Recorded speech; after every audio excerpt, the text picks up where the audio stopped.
Hello,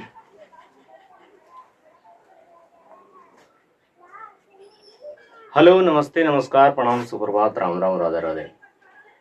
जो topic ये NCERT class 8 में हमने शुरू किया था, ये वाला सेकेंड टॉपिक जो था क्लास 8 ज्योग्राफी का, ये वाला की चैप्टर का नाम है लैंड, सॉइल, वाटर, ये natural vegetation and wild life resources. तो ये चैप्टर कंप्लीट नहीं हुआ था, तो इस चैप्टर को आज क्या करेंगे, आगे जो है कि फर्दर डिस्कशन करेंगे, आगे समझेंगे कि आगे क्या है। तो आप लोग थोड़ा ध्यान से कोऑपरेशन कीजिए और देखिए कि कितने डिटेल में, और बाइलिंगुअल चलेगा, द्विभाषी रहेगा पूरी तरह से, कोई दिक्कत नहीं है। तो जो टॉपिक हमारा सबसे पहले है वो है conservation of land resources. Topic ये है, क्या है टॉपिक है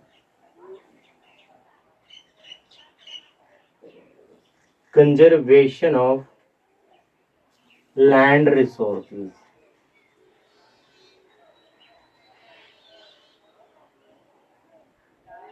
लैंड रिसोर्सेज मतलब भूमि संसाधन का संरक्षण। तो हमारा जो भूमि संसाधन है इसका संरक्षण करना है। क्या करना है, इसका हिंदी यही हुआ कि भूमि संसाधन का संरक्षण। किसका संरक्षण, भूमि संसाधन का संरक्षण। तो ये हम टॉपिक जो है कि अभी पूरी तरह से डिस्कस करेंगे और समझते जाएंगे कि इसका संरक्षण जो है किस तरह से हम लोग करते हैं। तो क्या है कि growing population and their ever growing demand has led to a large scale destruction of forest cover and arable land and has created a fear of losing this natural resources।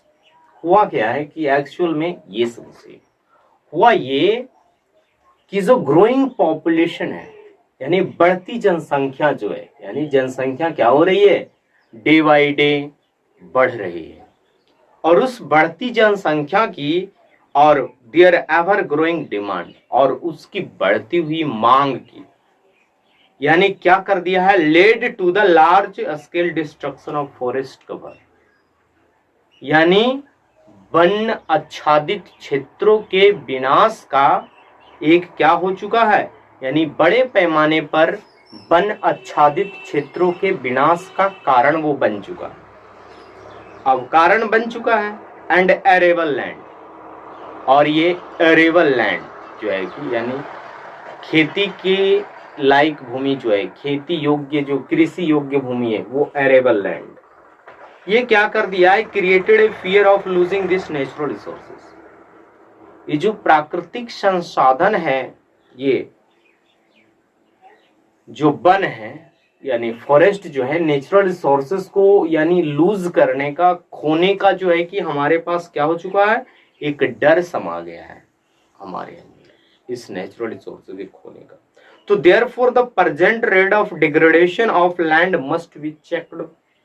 तो इसलिए जो आज प्रेजेंट रेट ऑफ डिग्रेडेशन है, यानी भूमि के क्षीणता का जो वर्तमान दर है, उस दर को हमें क्या करना चाहिए, चेक करना चाहिए, उसकी परख करनी चाहिए, उसकी जांच करनी चाहिए कि आखिर ये डिग्रेडेशन का जो लैंड डिग्रेडेशन हो रहा है, भूमि का छिन्नता हो रहा है, भूमि का निम्नीकरण हो रहा है, यानी भूमि के क्वालिटी में, भूमि की लैंड की यानी सॉइल की क्वालिटी में जो कमी आ रही है, गुणवत्ता में कमी आ रही है, इसके पीछे का कारण क्या है, ये है अफोरेस्टेशन। अफोरेस्टेशन जैसे मतलब कि वृक्षारोपण जिसे हम बोलते हैं, लैंड रिक्लाइमेशन भूमि उद्धार, regulated use of chemical pesticide and fertiliser, यानी विनियमित रूप से रासायनिक ये खरपतवारनाशक और ये फर्टिलाइजर यानी उर्वरक का इस्तेमाल, and check on overgrazing, और कुछ क्षेत्रों में क्या आप चेक कीजिए वो चेक कीजिए ओवर ग्रेजिंग, कहीं कहीं पर अतिचारण हो रहा है, पशुओं को ऐसे ही खुले में क्या किया जा रहा है, यानी चरने के लिए, ग्रेजिंग के लिए छुट्टे छोड़ दिया जा रहा है, ये सब कुछ चेक करना है। Some common method to use conserve land resources, भूमि, ये सारे चीजें पर अगर जो आप ध्यान दीजिएगा कि जैसे, तो ये कुछ इंपॉर्टेंट मेजरमेंट है जिसके मदद, मेजर्स है जिसके मदद से आप लैंड के कंजर्वेशन कर सकते हैं। तो लैंड के कंजर्वेशन में सबसे जो इंपॉर्टेंट भूमिका निभाती है, वो इंपॉर्टेंट भूमिका होती है सॉइल की, यानी कंडीशन यहाँ पर किसकी ज्यादा बढ़िया, सॉइल, जहां की मृदा बढ़िया वहां की सब चीज बढ़िया, वहां की फसल्स बढ़िया, वहां का क्रॉप्स बढ़िया, इसका मतलब वहां का क्रॉप्स बढ़िया तो यहाँ का जो फार्मर होंगे वो क्या होंगे, वेल्दी होंगे, यानी धनवान होंगे। तो the thin layer of granny substance, the thin layer of granny substances covering the surface of earth, देखिए क्या है, ये है थिन लेयर ऑफ है ग्रेनी सबस्टांस, यानी दानेदार चीजों का एक क्या है, तो एक बहुत ही पतला सा बारीक सा एक सतह है, कवरिंग द अर्थ सरफेस, यानी पतली सा सतह, यानी दानेदार पदार्थों से ढकी हुई पृथ्वी का एक पतली सी आवरण है, उसी को सॉइल कहते हैं। यानी मिट्टी क्या है, तो the thin layer of granny substance covering the surface of the earth, thin layer of the granny substance covering the surface of the earth is called soil. तो ये क्या है कि thin layer of the granny substances है। तो वास्तव में जो सॉइल है ये क्या है, थिन लेयर है, क्या है, सॉइल जो है क्या है बाबू, एक थिन लेयर है, क्या है, तो थिन लेयर है, एक पतली सा एक बारीक सा सतह है, तो किसका सतह है, तो thin layer of granny substance, किसका है, ग्रेनी सबस्टांसेस,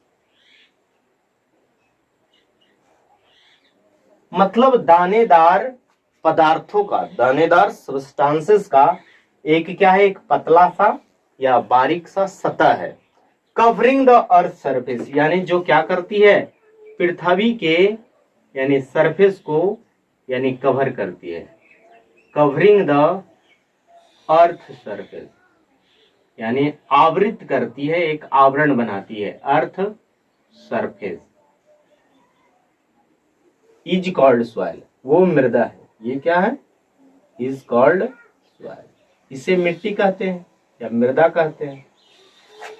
अब है कि it is closely linked to land, ये जो मिट्टी होती है क्या है, भूमि से बहुत ही नजदीकी से यानी जुड़ा होता है।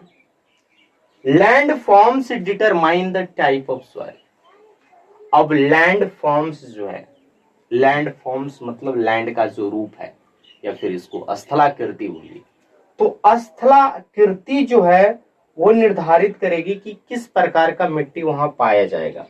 तो स्थलाकृति लैंड फॉर्म में क्या क्या चीज आ जाएगा, माउंटेन आ जाएगा, सी, प्लेट्यू, प्लेन्स, ये सारे जो है कि निर्धारित करेगा कि वहां किस प्रकार की मिट्टी पाई जाएगी। Soil is made up of organic matter, minerals and without rock found on the earth. देखिए, तो मिट्टी जो है ये सॉइल है, इस मिट्टी का जो है निर्माण क्या क्या चीज से होगा, मिट्टी क्या क्या चीज से मिलकर बना होता है, तो मिट्टी जो सबसे पहले बना होता है तो उसमें क्या होता है, ऑर्गेनिक मैटर होता है, मिट्टी में क्या होता है, ऑर्गेनिक मैटर होता है, यानी जैविक अंश होता है उसमें, विदर्ड रॉक होता है, यानी अपक्षयित चट्टान उसमें होता है। इसके अलावा मिट्टी में और क्या होता है, मिट्टी में मिनरल्स होता है, मिट्टी में क्या होता है, मिनरल्स होते हैं, मिट्टी में खनिज होता है, मृदा में खनिज होता है, और मिट्टी में क्या होती है, विदर्ड रॉक्स होते हैं, क्या होते हैं, विदर्ड रॉक्स होते हैं, अपक्षयित चट्टान होते हैं। बिकॉज हम जानते हैं कि मिट्टी का निर्माण ही किससे होती है, रॉक्स से ही होती है। क्योंकि the cracking and breaking of rocks due to high temperature, high speed of wind, rain, high speed rain, ये इन सब का जो इन्फ्लुएंस होता है, यही सबसे जो तो क्या होता है, मृदा का निर्माण होता है, मृदा का निर्माण होता है। तो this happens through a process of weathering, यहाँ पर लिख भी दिया कि अपक्षयन की प्रक्रिया के द्वारा ये होता है, क्या होता है, यानी मृदा का निर्माण, सॉइल का formation. The right mix of minerals and organic matter make the soil fertile. अब मिट्टी को फर्टाइल कौन बनाएगा, मिट्टी कितना फर्टाइल है, इसमें ये डिसाइड करेगा उसमें मौजूद ऑर्गेनिक मैटर, यानी उसमें मौजूद मिनरल्स कैसा है, उसमें मिनरल्स किस प्रकार, कितना मिनरल्स उसमें मिक्स है, उसमें ऑर्गेनिक मैटर जो है यानी जैविक पदार्थों का जो है कि कितना परसेंट उसमें यानी कंस्टिट्यूएट है, संग यानी उसमें मिला हुआ है, ये डिसाइड करेगा कि सॉइल कितना फर्टाइल है। जितना ज्यादा होगा ऑर्गेनिक मैटर मिनरल, सॉइल उतना ही ज्यादा क्या होगा, यानी इंपॉर्टेंट होगा। तो इधर देखिए ये लैंड स्लाइड ये दिया हो, तो इसको हम थोड़ी बाद में पढ़ेंगे। सबसे पहले जो है कि जैसे सॉइल प्रोफाइल समझते हैं, क्या है सॉइल प्रोफाइल, यानी मृदा परिच्छेदिका क्या है, सॉइल का प्रोफाइल समझते हैं कि क्या है सॉइल प्रोफाइल। सबसे पहले यहाँ ध्यान से देखिएगा हम लोग, क्या सॉइल प्रोफाइल एक अलग सा टॉपिक है, सॉइल प्रोफाइल, हिंदी में इसको बोलते हैं मृदा परिच्छेदिका, मृदा परिच्छेदिका। तो ध्यान से समझेंगे हम लोग, जैसे मृदा परिच्छेदिका में सबसे पहले समझेंगे हम लोग कि फैक्टर ऑफ सॉइल फॉर्मेशन, इसमें समझेंगे कि क्या क्या वो फैक्टर है। सबसे पहले एक ड्राइंग देखते हैं सॉइल प्रोफाइल का कि कैसे होता है। जैसे कि देखिए यहाँ पर ये वाला, इधर थोड़ा पढ़ते हैं, इधर सही रहेगा। इधर देखिए कि जैसे शुरुआती में जो यानी सबसे यानी बॉटम में जो होता है वो कैसा होता है, बॉटम वाला जो यानी सॉइल होता है वो पूरा तरह से कैसा होगा, कंकड़ीला होगा। कैसा होगा, पथरीला होगा। कैसा होगा, पथरीला होगा। और पथरीला जो होगा और इसी से जो है कि मतलब कि आगे वाला जो रॉक यानी सॉइल का निर्माण होता है, तो इसको पेरेंट रॉक बोलते हैं। पेरेंट रॉक बोलने का मतलब है कि ये जनक सैल है, जनक है, क्योंकि आगे जो मिट्टी ऊपरी लेयर में पाया जाएगा उस मिट्टी का निर्माण जो है इसी से हुआ है। और इसके ऊपर का जो लेयर में पाया जाएगा, इसके ऊपर लेयर में जो पाया जाएगा वो पाया जाएगा विदर्ड रॉक मटेरियल, यानी अपक्षयित। अब ये धीरे धीरे क्या होते रहेगा, ये धीरे धीरे इसका क्षयन होते रहेगा, अपक्षयित होगा। ये थोड़ा उससे मोटा दाना का होगा, ठीक ना, मोटा दाना का होगा। इसको बोलेंगे विदर्ड रॉक मटेरियल। क्या बोलेंगे, विदर्ड रॉक मटेरियल, यानी अपक्षयित, अपक्षयित चट्टानी पदार्थ, चट्टाने का ही अंश है। और अगला जो लेयर होता है वो होता है सब सॉइल होता है। क्या होता है, सब सॉइल होता है। इसके ऊपर का जो लेयर होता है ये क्या होता है, ये सब सॉइल होता है, ठीक ना। इसमें जो थोड़ा बारीक बारीक मृदा पाई जाएगी, ये होता है सब सॉइल विथ सैंड। सब सॉइल होता है, सब soil with sand, silt and clay. यानी ये उप मृदा होती है, यानी इसके बाद जो है कि मिट्टी का निर्माण होगा। तो उप मृदा में क्या होता है, बालू होता है, सिल्ट होता है, गाद होता है और मिट्टी होता है। और जस्ट इसके ऊपर जो है कि यानी समझिए यहीं पर एकदम टॉप में, तो ऊपर में यहीं पर होता है क्या, यानी टॉप सॉइल जिसको हम लोग बोलते हैं, मिट्टी यही होता है। और इसी मिट्टी में जो है क्या, ऊपरी लेयर पर जो है फसल उसल जो भी पेड़ पौधा उगता है यही होता है। तो ऊपर वाला जो यानी मिट्टी यहाँ पर पाया जाएगा, इसको क्या बोलेंगे, top soil with humus and vegetation. यानी टॉप सॉइल ये है, ये क्या है, ये है top soil with humus and vegetation.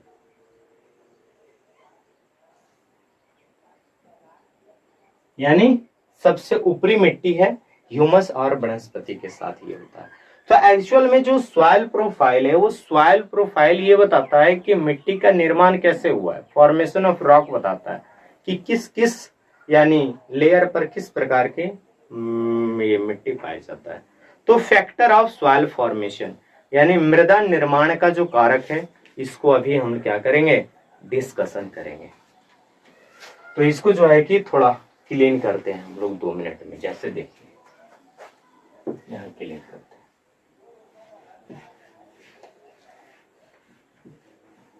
तो हमारा जो आगे का टॉपिक है वो कौन सा टॉपिक है, वो टॉपिक ये है कि हम लोग समझेंगे factor of soil formation. Factor of soil formation यानी मृदा निर्माण का कौन कौन सा कारक है।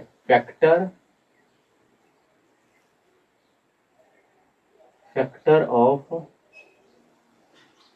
सॉइल फॉर्मेशन मतलब मृदा निर्माण का कारक, मृदा निर्माण का कारक, ये मृदा का निर्माण कैसे होता है उसका फैक्टर है। तो समझेंगे कि the major factor of soil formation are the nature of the parent rock and climatic factor. जो मुख्य रूप से 2 फैक्टर है जो मिट्टी के निर्माण के लिए यानी इंपॉर्टेंट होता है, यानी रिस्पॉन्सिबल होता है, वो सबसे पहले क्या है कि उसका पेरेंट रॉक है। फर्स्ट क्या है, फर्स्ट तो उसका पेरेंट रॉक है, यानी किस प्रकार की जनक शैल, किस प्रकार के चट्टान से उसका निर्माण हुआ है। और दूसरा है क्लाइमेटिक फैक्टर है, क्लाइमेटिक फैक्टर है यानी जलवायुवीय कारक है। जलवायुवीय कारक मतलब वहां की जलवायु कैसी है, वहां की जलवायु कैसी है। और ये पेरेंट रॉक मतलब क्या, वो जनक शैल की मिट्टी का जो निर्माण हुआ है वो किस प्रकार के चट्टानों से, किस प्रकार के शैल से, किस प्रकार के पत्थर से हुआ है। और दूसरा जो है जलवायुवीय स्थिति है या फिर जलवायुवीय कारक है, जलवायुवीय कारक। तो जलवायुवीय कारक और ये पेरेंट रॉक है जो इंपॉर्टेंट यानी रोल प्ले करता है in the formation of soil, ठीक ना। आगे समझेंगे अदर फैक्टर आर टोपोग्राफी।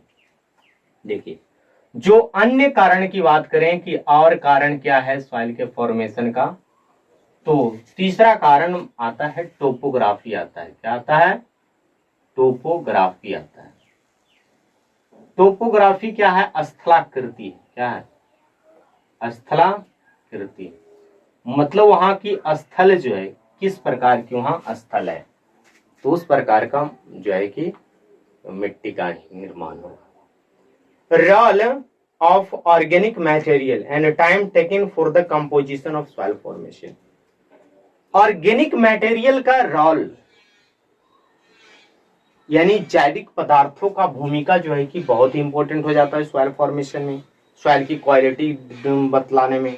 इसके अलावा time taken for the composition of soil यानी मृदा निर्माण में जो है कि कितना टाइम टेकन हुआ, तो ये टाइम भी जो हो जाता है एक क्या हो जाता है, इंपॉर्टेंट फैक्टर हो जाता है बाबू, समय, कि time taken in the formation of soil, मिट्टी के निर्माण होने में समय कैसा लगा, ये सारे फैक्टर रिस्पॉन्सिबल होंगे यानी सॉइल के फॉर्मेशन में। सबसे पहला जो हम ये पेरेंट रॉक है इसको डिस्कस करते हैं, ये पेरेंट रॉक के बारे में। पेरेंट रॉक तो देखिए, तो parent rock determine colour, parent rock determine what, parent rock determine colour. कैसे देखिए, मिट्टी का रंग कैसा होगा, यानी फॉर्म्ड हुए मिट्टी का रंग कैसा होगा, ये किस बात पर निर्भर करेगा, ये इस बात पर निर्भर करेगा कि उसके पेरेंट रॉक जो है वो किस प्रकार का है, वो कलर निर्धारित करेगा। इसके अलावा टेक्सचर, जो गठन है उसका, जो बनावट, मिट्टी की बनावट जो है, मिट्टी का कंपोजिशन जो है, वो भी डिसाइड कौन करेगा, पेरेंट रॉक ही करेगा। इसके अलावा वहां पर chemical properties, minerals content, permeability, देखिए रासायनिक गुणधर्म जो होगा किस प्रकार का उस मृदा का होगा, ये कुल पेरेंट रॉक डिसाइड करेगा उसका।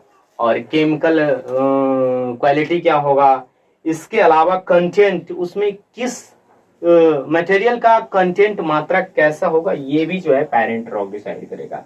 इसके अलावा वहां की परमिएबिलिटी, पारगम्यता, कि इस रॉक्स से, इस सॉइल से होकर कितना पानी बाहर जा सकती है, कितना पानी वाटर को ऑब्जर्व कर सकती है। तो वाटर ऑब्जर्विंग कैपेसिटी जो depend upon the parent rock, it depend on the parent rock of the soil.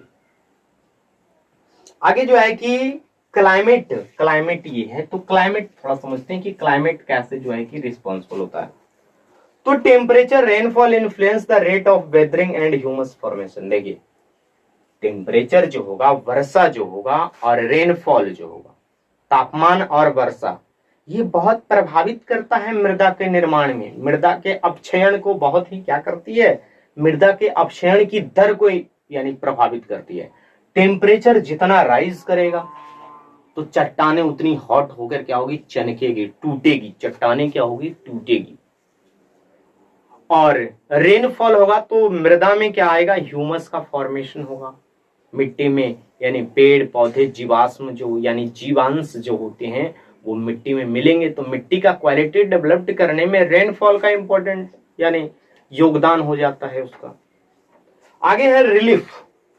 जैसे देखिए, जैसे रिलीफ क्या है, तुंगता क्या है, एक शब्द है कि रिलीफ का क्या योगदान होता है, RELIEF, रिलीफ।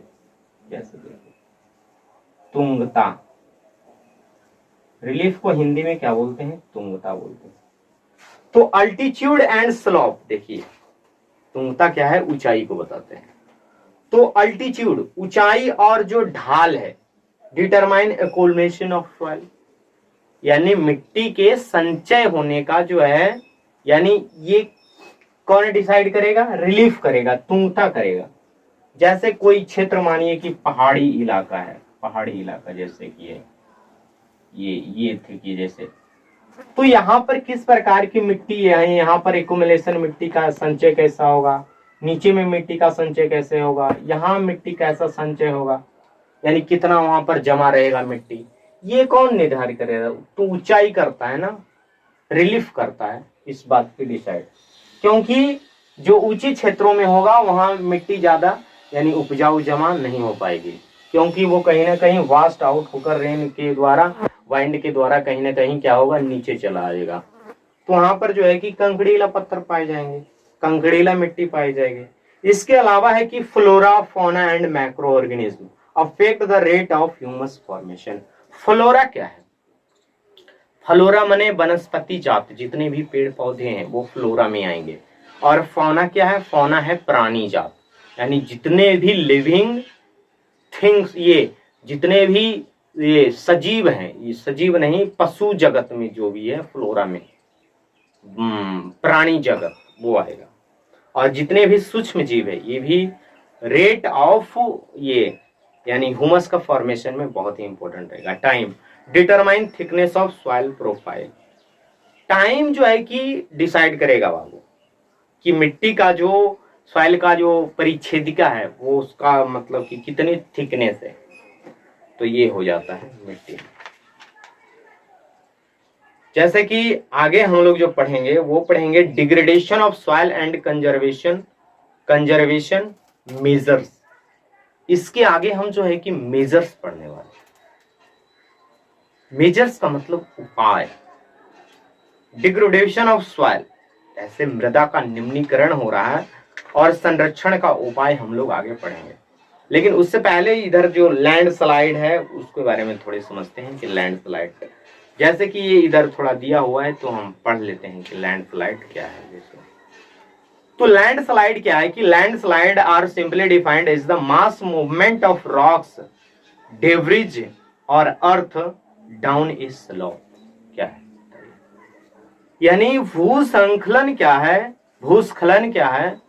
भूस्खलन को आप लोग जो है कि साधारणतया परिभाषित किया जाता है एक मास मूवमेंट, क्या चीज का? चट्टान का, सैल का, डेब्रिज मलबा का, गाद का, और क्या है एक ढाल की तरह जो है क्या होता है, यानी अर्थ डाउन होता है, पृथ्वी के नीचे क्या होता है, एक बहुत ही बड़ी यानी एक मास मूवमेंट में क्या होती है, गति में पृथ्वी के नीचे जाती है, वो होती है भूसंकलन, भूस्खलन यानी लैंडस्लाइड। लैंड का स्लाइड होना, भूमि का खिसकना तरह से वो होना, यानी मलबा गाद चट्टान को एकदम पृथ्वी के नीचे समा जाना, वो लैंडस्लाइड है। तो they often take place in conjunction with earthquake, ये हमेशा जो है कि एक भूकंप के साथ आएगा। कंजक्शन विथ किसके साथ? कंजक्शन विथ अर्थक्वेक, भूकंप के साथ आता है, ठीक ना। फ्लड आए, फ्लड के साथ आएगा। कहीं कहीं पर ज्वालामुखी भी स्प्लिट हुआ, वहां पर लैंडस्लाइड होने की संभावना है। ए प्रोलॉन्ग्ड स्पेल ऑफ रेनफॉल, देखिए लंबे समय तक भारी वर्षा अगर जो हुआ, इससे भी लैंडस्लाइड भूस्खलन का खतरा या फिर जमीन का जो है खिसकना हो सकता है, खिसकना, ठीक ना। तो होता क्या है कि जैसे कि लैंडस्लाइड हुआ, can block the flow of river for quite some time, कभी कभी लैंडस्लाइड क्या करती है, रिवर के फ्लो को भी ब्लॉक कर देती है। अब रिवर के फ्लो को ब्लॉक कर दिया तो रिवर ब्लॉक हो गया, तो रिवर का पानी कहाँ जाएगा? जो लोअर यानी सेटलमेंट होगा निचली पायदान पर, अगर जो निचली इलाकों में वहां पर यानी जो सेटलमेंट जो आबादी होंगे वो क्या होंगे, वहां तो एक प्रकार के काउज हैवक आ जाएगा, वहां पर क्या आ जाएगा? विध्वंस आ जाएगा एक प्रकार का वहां पर, ठीक ना। In the hilly terrain landslides have been measured and badly spread natural disaster that often strike life and property and occupy a position of major concern। देखिए हालांकि पहाड़ी जो टेरेन लैंडस्लाइड है, यानी पहाड़ी भूभाग में जो है कि लैंडस्लाइड या भूस्खलन जो है कि एक बहुत ही बड़ी और एक विस्तृत रूप से फैला हुआ जो है कि एक प्राकृतिक आपदा है, जो प्रायः क्या करता है, जान माल की यानी जान माल को आघात करता है, उसको स्ट्राइक करता है, और जो है कि एक बहुत ही बड़ी कंसर्न, ए मेजर, एक बहुत बड़ी समस्या का जो है कि ये मतलब कि जन्म देती है, बहुत बड़ी समस्या, चिंता का यहाँ विषय है।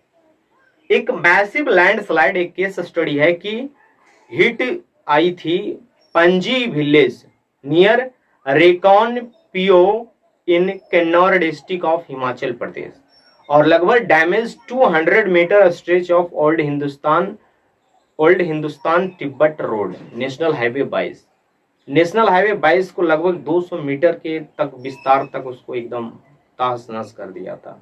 ये landslide was triggered by intense blasting at Pangi village. ये कैसे हुआ था? तो एक विस्फोट किया गया था, ठीक ना, यानी एक इंटेंस ब्लास्टिंग हुआ था एक मतलब तीव्र ब्लास्ट हुआ था, विस्फोट पैंजी गांव में, उसके कारण से आया था। इस ब्लास्टिंग के कारण से big zones of slope collapse, यानी जो जोन का यानी क्षितिज का जो कमजोर इलाका था वो क्या हुआ, कोलैप्स कर गया, यानी ढह गया, एक तरह से गिर गया। And cause intense damage to the road and nearby village, सड़क का और ये सब मतलब कि नजदीकी गांव का बहुत ही नुकसान हुआ था। पैंजी विलेज कंप्लीटली वैकेटेड कर दिया गया, खाली कर दिया गया, ताकि कोई भी पॉसिबल लॉस ऑफ लाइफ यानी किसी की जो है कि संभावित यानी विनाश नहीं हो, किसी की जीवन की क्षति नहीं हो।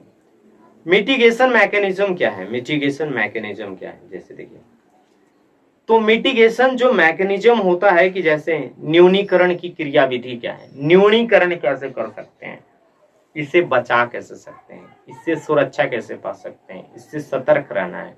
न्यूनीकरण का मैकेनिज्म या प्रतिक्रिया समझिए, क्रियाविधि क्या है। तो advancement in scientific technique has empowered us to understand what factor cause landslide. देखिए आज जो है एडवांसमेंट हो गया है, वैज्ञानिक तकनीकी के विकास ने हमें क्या किया है, आज हमें उतना ताकत दे दिया है, हमें शक्ति प्रदान कर दिया है कि हम वो कारक फैक्टर को समझ पाए कि जिसके वजह से लैंडस्लाइड आती है, और इस तरह से हम उसे प्रबंधन कर सकते हैं, उसका आपदा का प्रबंधन।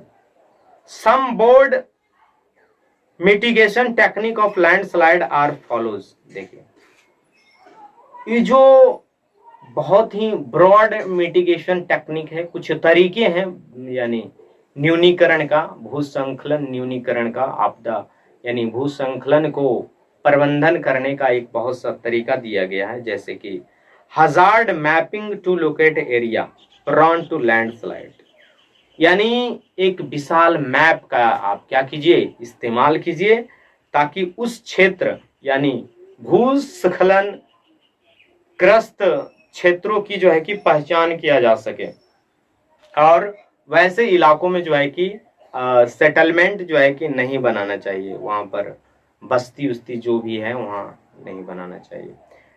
Construction of retention wall to stop land from slipping. देखिए तो प्रतिधारण दीवारें यानी रिटेंशन बॉल दीवार बनाए जाना चाहिए, ताकि जो है जमीन का जो सिसक रही है, जमीन जो खिसक रही है, सिप कर रही है, वो नहीं हो। Increase in vegetation cover to arrest landslide, vegetation वहां बढ़ाइए, वेजिटेशन वनस्पति जितना पेड़ पौधा है लगाइए। The surface drainage control water to control the movement of landslide along with rain water and spring flows. देखिए द सरफेस ड्रेनेज जो है, सतही प्रवाह जो हो रहा है, ठीक है, सतही प्रवाह जो हो रहा है, सतह पर जो पानी का फ्लो जो हो रहा है उसको क्या कंट्रोल कीजिए, उसको नियंत्रित कीजिए। मूवमेंट ऑफ लैंडस्लाइड को भी वो नियंत्रित करता है। Rain water and spring flow, जो झरना का प्रवाह होता है, ये सब को कंट्रोल करता है। तो आगे यानी थोड़ा सा टॉपिक ये है कि degradation of soil and conservation measure, यानी मृदा का निम्नीकरण और संरक्षण का उपाय क्या है, ये अभी हम समझेंगे, और उसके बाद ये वीडियो का जो है कि अंत होगा। तो इसको हम थोड़ा रब करते हैं। आगे हम लोग समझने वाले हैं कि आखिर लैंड का डिग्रेडेशन जो हो रहा है, मृदा का निम्नीकरण हो रहा है। मृदा का निम्नीकरण का मेरा मतलब ये हुआ कि मृदा का जो क्वालिटी है, उस क्वालिटी में क्या हो रहा है, गिरावट आ रही है, उस क्वालिटी में कमी आ रही है, ये है डिग्रेडेशन। तो अगला टॉपिक यही है कि degradation of soil, degradation of soil, DEZE,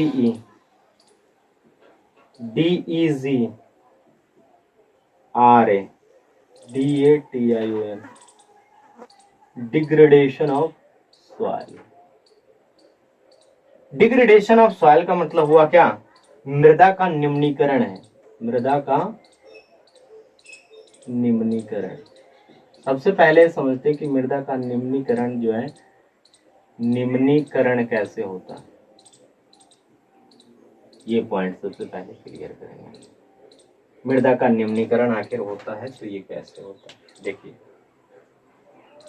तो soil erosion and depletion are the major threat to soil as resources, जैसे मिट्टी जो मृदा संसाधन है, इसका दो प्रमुख मेजर थ्रेट अगर जो बोले कि इसका बताइए कि टू मेजर थ्रेट या फिर दो बड़े जो थ्रेट है,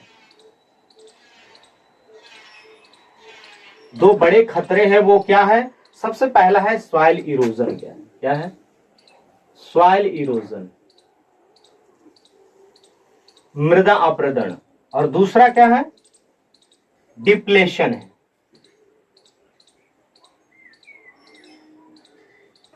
डिप्लेशन ऑफ सॉइल, छिन्नता।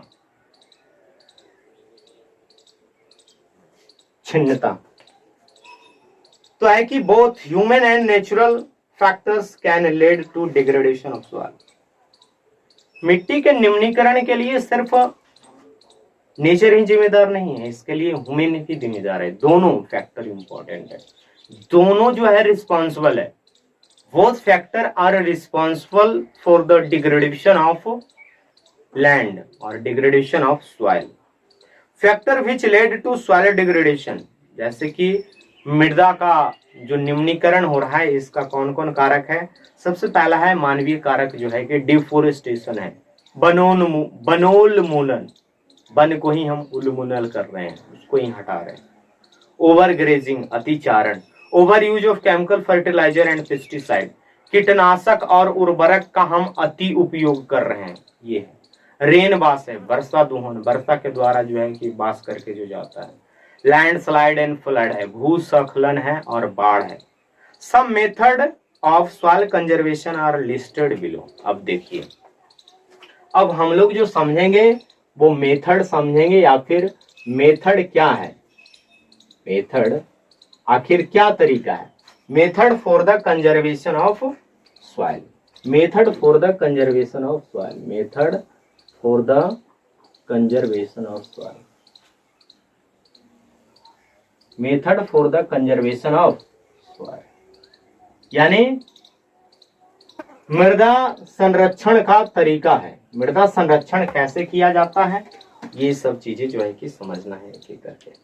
सबसे पहला है मल्चिंग, मल्चिंग करके। मल्चिंग क्या है ये समझिए कि मल्चिंग कैसे किया जाता है। मल्चिंग क्या है? मल्चिंग तो है कि the bare ground between plants is covered with a layer of organic matter like a straw, it helps to retain soil moisture. देखिए, मिट्टी में होती क्या है कि हम लोग मिट्टी को क्या करते हैं कि मिट्टी जैसे कि जहां पर प्लांट है, मानिए कि यहाँ पर जैसे कि यहाँ पर कोई प्लांट है, यहाँ पर कोई प्लांट है, फिर यहाँ पर एक प्लांट है, जैसे यहाँ पर, तो इसके बीच की जो वेयर ग्राउंड है ये तो ऐसे ही अनावृत भूमि है, यानी ये ढका हुआ तो नहीं है, अनावृत भूमि है।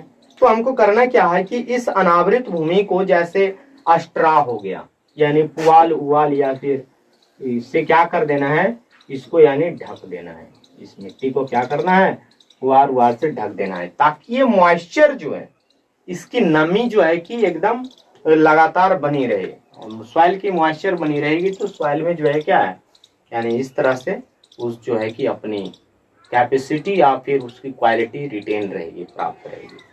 दूसरा है कंटूर बैरियर है। अगला जो टेक्निक आता है वो आता है, क्या आता है, कंटूर बैरियर बनाकर। जैसे कि देखिए, कंटूर बैरियर का मतलब होता है समुच्च रेखीय रोधिकाएं। क्या है? समुच्च रेखीय रोधिकाएं, यानी बैरियर बना देना, रोधिकाएं ब्लॉक एक तरफ से कर देना है, ठीक ना। तो कंटूर कैसे, जैसे कि रेखीय रोधिकाएं, जैसे कि मानिए कि एक रेखा में कुछ ऐसे करके है, तो हम लोग क्या करेंगे, यहाँ भी एक तरह से बैरियर बना देंगे, यहाँ भी बैरियर बना देंगे, यहाँ भी बैरियर बना देंगे, यहाँ भी बैरियर बना देंगे, ताकि मिट्टी उट्टी ज्यादा यानी नहीं जाए। ये कंटूर होता है। ऐसे ऐसे करके हम लोग क्या करते हैं कि जैसे मानिए ये इलाका है, यहाँ भी ऐसे करके बैरियर बना देंगे, और ये जो इलाका है यहाँ पर खेती, एक तरह से सीढ़ी की नुमा खेती, इसी को कंटूर बैरियर। स्टोन की मदद से, ग्रास की मदद से soil use to build barrier along contour. यानी ये रेखा में क्या है कि हम लोग क्या है पत्थर उत्थर से क्या करते हैं, यानी जैसे मेड़ होता है ना, आरी जिसको बोलते हैं, वो आरी बनाकर हम लोग संरक्षण कर सकते हैं मिट्टी का। अब क्या क्या किया जाता है, trenches are made in front of the barrier to collect water. अब ये मानिए बैरियर है, ये बैरियर है, तो इस बैरियर के आगे में हम यहाँ पर क्या करेंगे, थोड़ी ट्रेंचेज बना देंगे, खाई बना देंगे। अब खाई बना देंगे तो यहाँ पर पानी भी रुकल रहेगा, यहाँ पानी रुका रहेगा तो यहाँ की सिंचाई करेगी। उसी तरह से यहाँ भी खाई बना देंगे, यहाँ पानी रुका रहेगा कुछ दूर में, फिर ये सब का सिंचाई करेंगे। तो ऐसे किया जाता है। रॉक डैम, चट्टानी बांध बनाकर किया जाता है कि रॉक्स आर पाइल्ड अप, यानी चट्टानों को इकट्ठा किया जाता है और जमा किया जाता है to slow down the flow of water. पानी की प्रवाह को क्या किया जाता है, कम करने के लिए, तो यानी स्पीड को कम करने के लिए वहां पर चट्टानों का बांध बांध दिया जाता है। ये बचाता है कि गलीज एंड फर्दर सॉइल लॉस, ज्यादा जो है कि नली पमल्ले में मिट्टी का यानी लॉस नहीं हो, इसके लिए बचाता है। अगला है कि टेरिस फार्मिंग है, टेरेस फार्मिंग, बेदिका खेती कैसे किया जाता है। बेदिका, जैसे बेदिका हम लोग समझते हैं, बेदिका क्या है, मेज की तरह, जैसे कोई भी ऐसे करके ये होता है ना, यही तो वेदिका है। ऐसे करके छोटा सा जो टेबल होता था, यही तो वेदिका है। तो कैसे किया जाता है टेरेस फार्मिंग, ये समझेंगे कि ब्रॉड फ्लैट स्टेप्स, यानी एक चौड़े सा ऐसे ही चौड़े पट्टी यानी एक तरह से बना दिया जाता है टेरेस छत की तरह। Made on the steep slopes so that, यानी तीव्र ढाल पर ऐसे करके बना दिया जाएगा और वहां पर क्या किया जाएगा, they reduce surface run of, इसे सरफेस रन ऑफ, जैसे कि पहाड़ी ढाल है तो सरफेस रन ऑफ जो होता है क्या होता है, धीरे धीरे करके कम जाता है। और ऐसे करके जो है कि हम लोग यहाँ पर खेती करते हैं, ऐसे करके ये सरफेस रन ऑफ को क्या करता है, रिड्यूस कर देता है। इंटरक्रॉपिंग मतलब दो फसलों के बीच में एक फसल लगा देते हैं, जैसे डिफरेंट क्रॉप्स और ग्रोन इन अल्टरनेट रोज, जैसे एकांतर क्रॉप्स, एकांतर कतारे में जो है कि अलग अलग प्रकार के फसल हम लोग रोप सकते हैं, बो सकते हैं, ताकि हम लोग सॉइल जो है कि रेनवास नहीं हो। जैसे कुछ पौधा, जैसे कि मानिए कि जैसे है, जैसे कि मानिए ये मस्टर्ड का है, सरसों का लंबा लंबा होता है, और नीचे मानिए कि उसमें हम लोग मूली डाल सकते हैं, मूली नीचे रहता है, वो हो सकता है। तो ऐसे इंटरक्रॉपिंग। कंटूर प्लोइंग, यानी समुच्च रेखीय जुताई से भी कर सकते हैं। Ploughing parallel to the contour, बिल्कुल एकदम उस कंटूर जो बनाया हुआ है यानी एक रेखा में, उसी के समानांतर आप जुताई कीजिए, यानी पहाड़ी ढाल पर, ताकि जो है कि एक नेचुरल बैरियर जो है की तरह काम करे, इस तरह से नहीं बास होगा। शेल्टर बेल्ट एक होता है रक्षक मेखला, क्या होता है कि जैसे कि तटीय इलाका हो गया या फिर ड्राई रीजन, शुष्क इलाका हो गया, वहां पर पेड़ जो लगाया जाता है एक कतार में लगाया जाता है और चेक किया जाता है कि वाइंड का मूवमेंट जो है कि प्रोटेक्ट द सॉइल कवर, मिट्टी के जो आवरण होता है उसको बचाने के लिए और स्पीड डायरेक्शन को कंट्रोल करने के लिए ये सब किया जाता है। तो आगे जो पढ़ेंगे वो पढ़ेंगे वाटर के बारे में, तो ये वीडियो लंबी हो जाएगी, तो वाटर के बारे में अगला वीडियो में डिस्कस करेंगे, यही चैप्टर रहेगा। थैंक यू, धन्यवाद। वीडियो थोड़ा बहुत भी अच्छा लगे तो आप लोग सपोर्ट कीजिए और वीडियो देखिए और छोटे बच्चों को दिखाइए, ताकि कि उन्हें पढ़ने में दिक्कत नहीं हो, और बाइलिंगुअल चलता है, हिंदी इंग्लिश सब समझाया जाता है। Thank you.